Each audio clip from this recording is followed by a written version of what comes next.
What if I told you everything you've learned in school and church is a total lie? Would that surprise you? Well, it continues to surprise me as I continue to do research in my own family background and the church I was born into, which is the Mormon Brighamite Utah Church.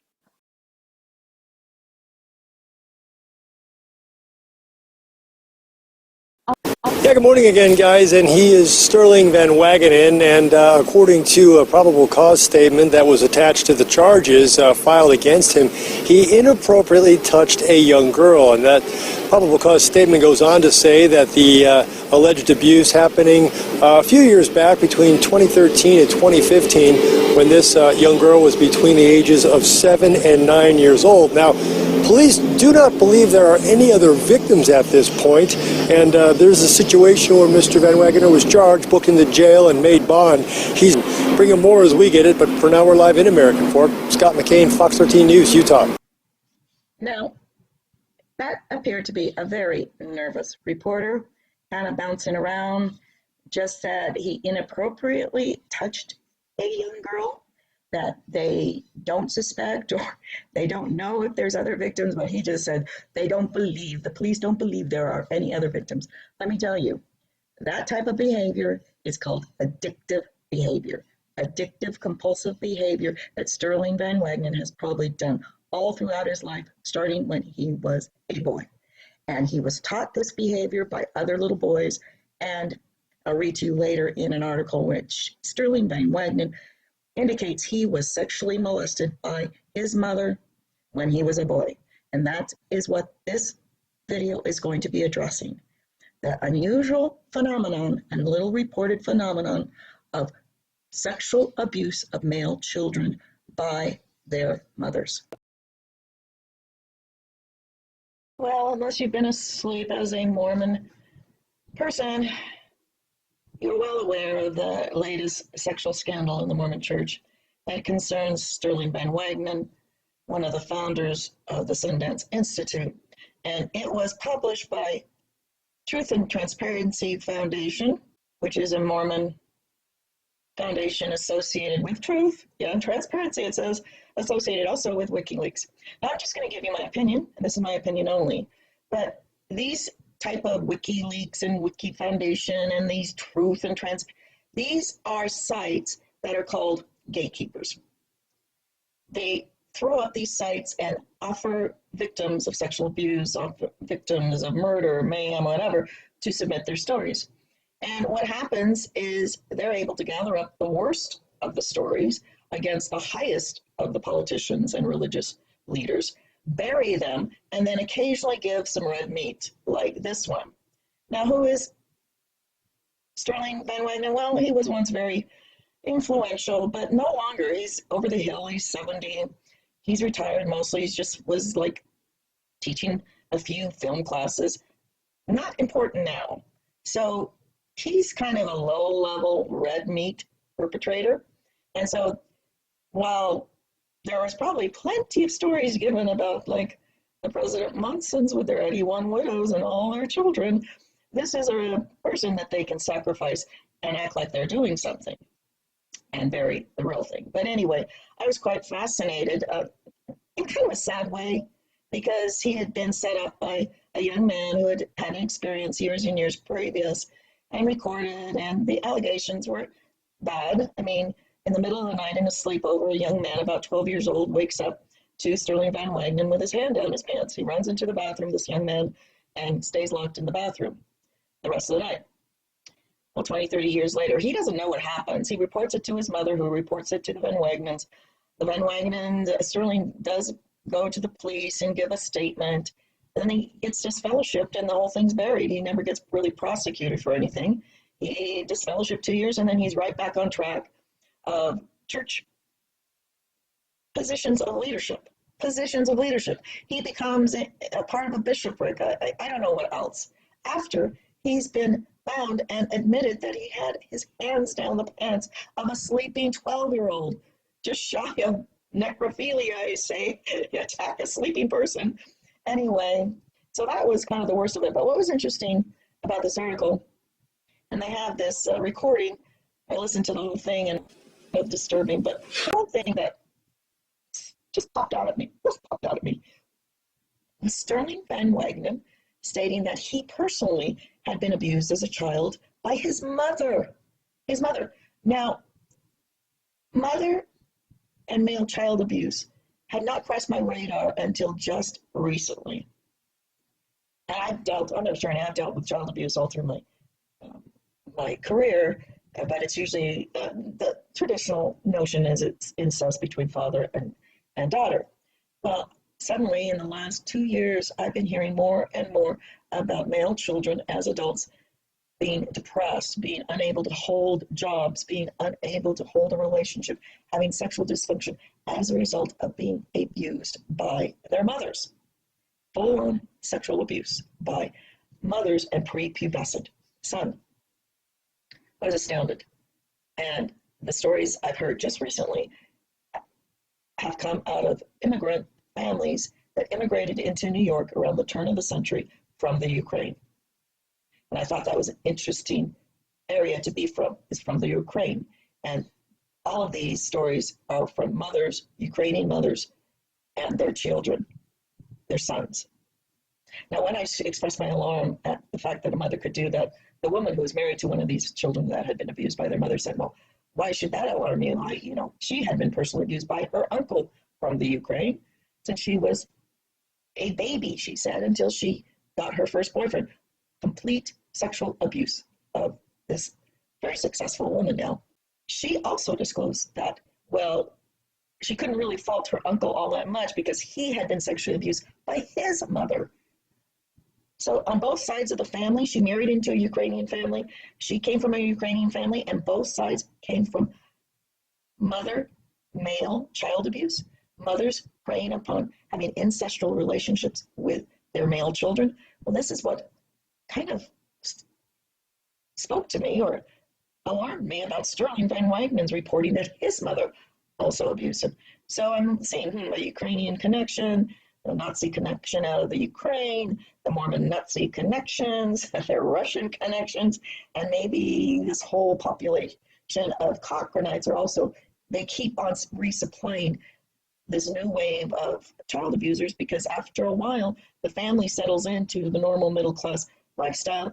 And as I experienced in my family, I had no knowledge of incest in my family personally. So I thought that was an interesting aside here is the mother incest of the male child. Noted Latter-day Saint filmmaker admits to molesting boy in 1993. Victim wonders why the church never offered him help. And I guess he's talking about he, the victim, and not Mr. Sterling Van Wagenen. Since Van Wagenen never faced criminal charges, he was disfellowshipped, a penalty short of excommunication, and basically the Mormon church just did their perfunctory thing and then promoted Mr. Van Wagenen and used him to do their temple films. I wonder what other type of temple films he filmed, since there's whistleblowers coming out saying they did strange things in the basements of the temples. However, Van Wagenen also states this was the only time he abused a child. Well, unfortunately, child abusers and their secrets have to become professional liars, and they don't even know they're lying. I'm sure at the time Mr. Van Wagenen stated this, but he personally in his little mind also believed he had never done this to any other children. That's all. Somebody who's a chronic liar, who's taught to be a chronic liar to protect secrets, family secrets, you have to dissociate yourself from your conscious awareness and live the dream fantasy of a perfect reality. So Van Wagenen co-founded the Utah U.S. Film Festival. In 2013, the church picked Van Wagenen to direct 3 new films to be used in the temple rituals. This is a man who admitted to sexually molesting a 12-year-old boy while the boy was sleeping. And look, these rites are among the holiest ordinances available only to devout members. So they have a man who's an admitted child molester filming these most holy rites. Yeah, unbelievably lenient, I'd say. Well, not only that, you get promoted.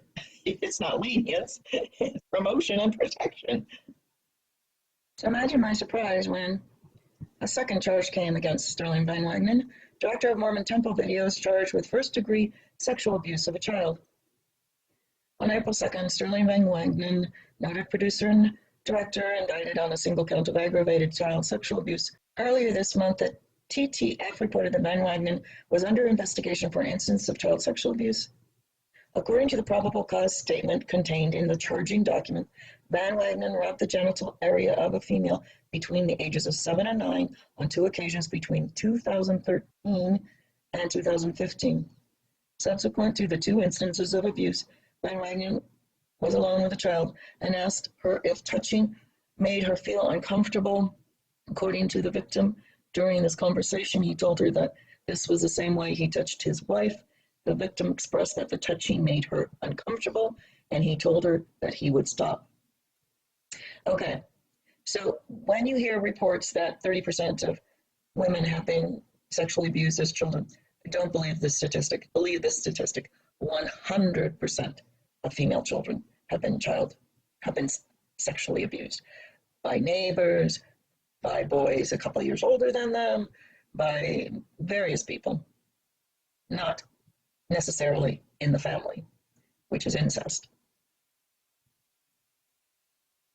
But this incident that Sterling did between 2013 and 2015, I had the identical experience when I was, let's say, about 6 or 7. A little boy, he was probably 16 or 17 at the time. A friend of my brother's, Ernie, down the street, a good Catholic family, took me aside and did this exact same thing and said the exact same thing, that this is what fathers did to mothers, and did it feel good? And basically, sitting me on his lap in the dark someplace, in the dark basement, of course, we'd go to a dark far reaches of the basement, and said these same things. It didn't make me feel, it made me feel uncomfortable, but I didn't know it was wrong. I just thought, this is strange. So feeling a bit uncomfortable. It's funny how the human brain of a child works. I felt uncomfortable. I didn't feel it was real right, but I didn't know. So one day in the bathroom, while my mom was combing her hair and I was sitting there watching her, I just coyly said to her from the back, "Mom, Ernie down the street wants to touch my private parts." My mother went, "Oh," she screamed and turned around. She says, "No, I didn't even say that. I said, Ernie from down the street keeps wanting me to pull down my panties." She, alarmed, she just swung around with her brush and she shook it and "You do not allow that to happen." That was my sign that it was wrong. Okay. Well, Ernie didn't give up after that. I was out, doing hide and seek late at night, which we would do. Ernie grabbed me. "Come here, you can do this. Come hide with me." Well, he took me into a car and I thought he would leave me alone. Well, he didn't. He unzipped his pants, grabbed my hand and tried to get me to touch his penis, which I screamed, struggled, finally got out of the car. I didn't give myself up. I went in another push until the game was over. But I never saw Ernie again. After that, I kept away from him. But it's just funny that the same line, the same grooming of a child done by Sterling Van Wagenen in 2013 was done to me, in the early 60s, 50 years later. the same script. The same script. They don't change. Once it works and you share it with your friends and companions at scout camp and boot camp, it's always repeated with success. So anyway, I feel bad for that little girl, but at least she was able to tell her parents.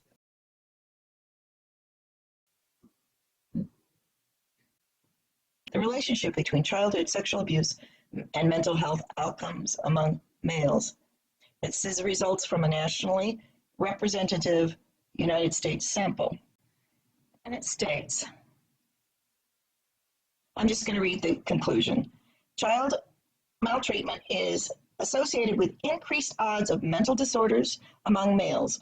Larger effects were noted for many mental disorders and suicide attempts for males who experience child sexual abuse with or without other child mistreatment types, compared to those males who experience child sexual abuse. These results are important for understanding the significant long-term effect of child sexual abuse among males. Emotional abuse, physical abuse, and exposure to IPV were the most common forms of mistreatment and co-occurred among child sexual abuse males. A history of child sexual abuse only and child sexual abuse co-occurring with other types of child maltreatment resulted in higher odds for many mental disorder and suicide attempts compared to a history of childhood maltreatment without child sexual abuse. That is the significant factor. So, child sexual abuse associated with other forms of maltreatment, suicide and depression skyrocket in adult males. Few studies have examined the association between child sexual abuse, co-occurrence with other types of maltreatment, and adult mental health outcomes, specifically among males. The objectives of this study were to determine the prevalence of males who have experienced childhood maltreatment without child sexual abuse without other forms of maltreatment, and child sexual abuse along with other forms. So you have three groups to study from. The data drawn showed that child maltreatment is associated with increased odds of mental disorders among males. Larger effects were noted for many mental disorders and suicide attempts for males who experience child sexual abuse with or without other child maltreatment types, compared to those who did not experience child sexual abuse. These results are important for understanding the significant long-term effects of child sexual abuse among males. That puts to rest this myth that early child sexual abuse in males does not harm them. Quite the contrary, the outcomes, mental disorders for depression and suicide attempts are skyrocketing among males who report child sexual abuse, even without other forms of maltreatment. Another article or paper under child abuse and neglect, adult male report of child sexual abuse by mothers, case descriptions, motivation, and long-term consequences. Sexual abuse of male children by their mothers is rarely reported. However, it may not be as rare as commonly believed. 8 case histories are presented which exemplify mothers' sexual abuse of their sons to satisfy the mother's own needs. In no case was the mother psychotic. In 7 cases, the mother began the seduction and sexual abuse while the son was prepubescent and continued until at least early adolescence. As adults, each of these sons experienced difficulty maintaining an intimate, emotional, and sexual relationship with one person, and most presented with some degree of depression. Substance abuse was present in 5 of the 8 cases. That's, I think, close to 60 to 70% substance abuse. Now, while I was studying this thought just hit my mind. If you're a long-term heard of this phenomenon, and I've only recently heard of this phenomenon by several immigrant families of the 19th century.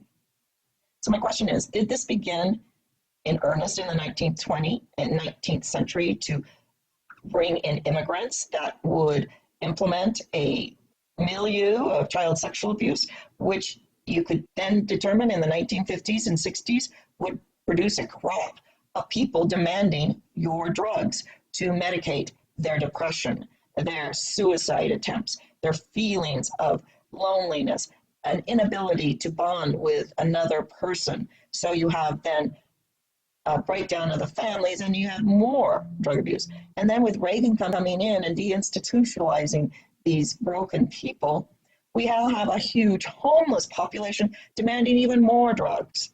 What could be better for business, especially if you're in the opium trade, like the Queen of England and Queen Victoria, and you can go back. The Rockefellers were in the opium trade. These elite families in the East, they were all drug addicts, number one. And you can see today that most of the royals are drug addicts. Queen Victoria was a laudanum or an opium addict. And what better way to manipulate a politician or a monarch than to keep them doped up and to have the handler conduct all their business? Now, I showed you where Queen Victoria's first handler was probably Prince Albert from Saxe-Coburg or someplace in Prussia, coming out of the Ukraine, very close to the Ukraine.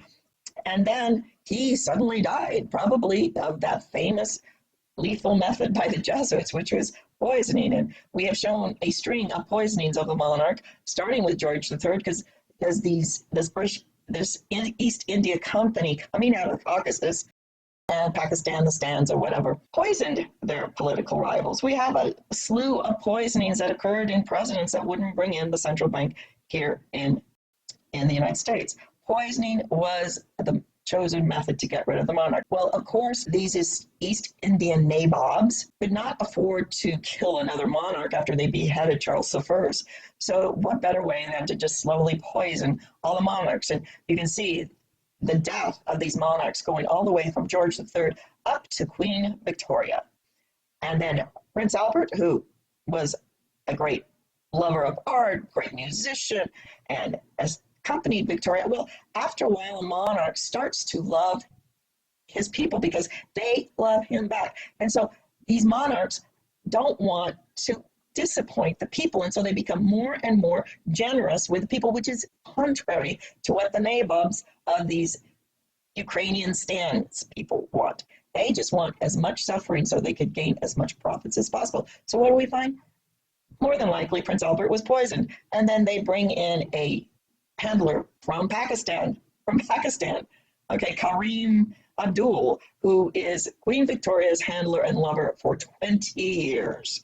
And under his rule, Britain was asset stripped, was impoverished. The cruelty, the slavery, the orphanages, the workhouses, it was worse. I mean, you've seen Dickensian Britain. It was not a fun place to live. It was what you call hell on earth, and perpetrated by, they call it the 13th tribe. I'm not just going to say it's the stands.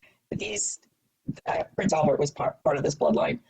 Queen Victoria, part of this bloodline. They marry into the bloodline, but then when the monarchs become too empathetic with their people because they're receiving such love, and they're half human, they call them the hybrid gods. They're half human, and the human part wants to give back to the people. Well, they can't have that. So starting with Victoria, they have been uneducated, these monarchs. I mean, Queen Elizabeth was totally uneducated, under drug-induced haze. You see Queen Elizabeth can't even put two words together. I mean, when there was that bombing in at the conference, she went to go visit some of the bombing victims in the hospital, and the press reported that she asked these victims if they had enjoyed the concert. Besides the bombing, did you enjoy the concert? I mean, come on. I mean, she is a bobblehead. And that's why she carries that little purse and says very little and gets up and does a toast every so often. And then they have to record her Christmas speeches 2 months in advance and re-record them.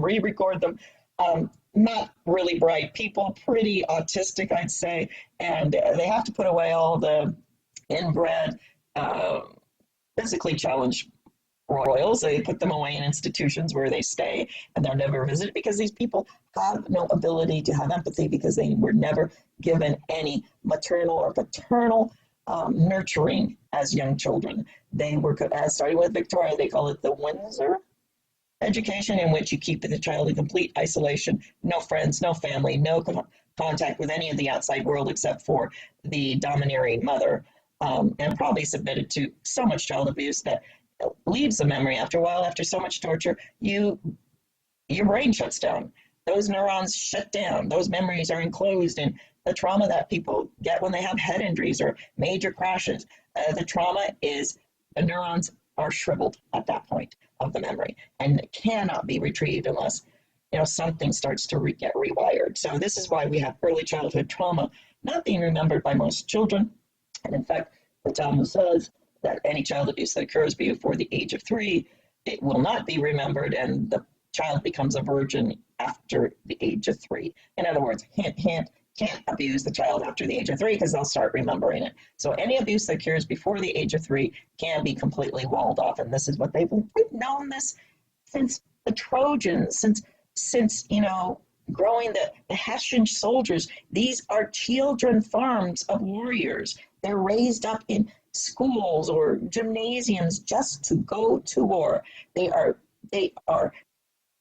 schooled for one thing only. Certainly they don't need them to reproduce, but later on when they're 35, according to the Roman system, after 35 you could then marry, return with all your booty, become a part of the Senate or whatever, and marry if you were so inclined. Most at this point were in love with men.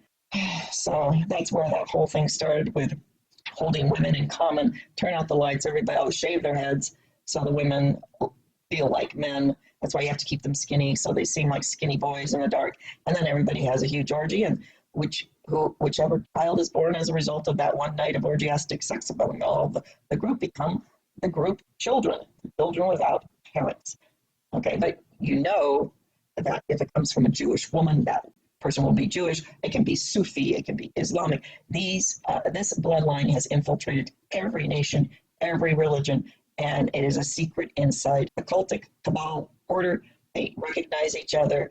They have signs, signals, language that we are not privy to. And generally, they've spread the infection into these secret fraternal societies. So you become adopted into this occult. Well, you really don't. Unless you're the right bloodline, you are going to be sacrificed in the end.